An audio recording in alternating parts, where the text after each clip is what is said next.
We had just moved into a little ranch house in the suburbs. Storybook neighbourhood, quiet, friendly neighbours, picket fences, the whole 9 yards. Suffice it to say that this was supposed to be a new start for me, a recently single dad, and my 3-year-old son.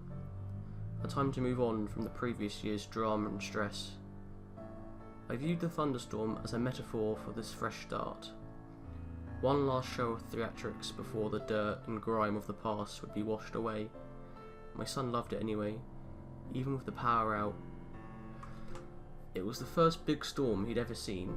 Flashes of lightning flooded the bare rooms of our house, imparting unpacked boxes with long creeping shadows, and he jumped and squealed as the thunder boomed.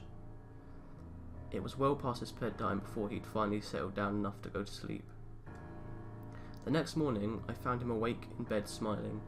"I watched the lightning at my window," he proudly announced. A few mornings later, he told me the same thing. "You're silly," I said. "It didn't storm last night. You were only dreaming." "Oh." He seemed somewhat disheartened. I ruffled his hair and told him not to worry. There should be another storm soon. Then it became a pattern. He would tell me how he watched the lightning outside his window at least twice a week, despite there being no storms. Recurring dreams were the first memorable thunderstorm, I figured. It's easy to hate myself in hindsight. Everybody assures me there's nothing I could have done, no way I could have known.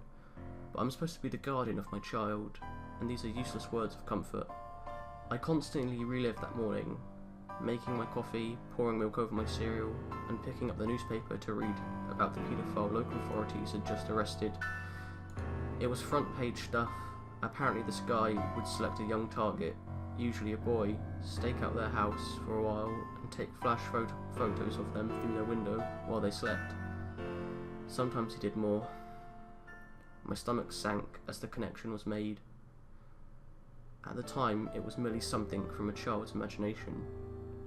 In retrospect, it is the scariest thing I've ever heard. About a week before the predator was caught, my son came up to me in his pyjamas. "Guess what?" he asked. "What?" "No more lightning at my window." I played along. "Oh, that's nice. It finally died down, huh?" "No. It's in my closet." I've yet to see the photographs the police have collected.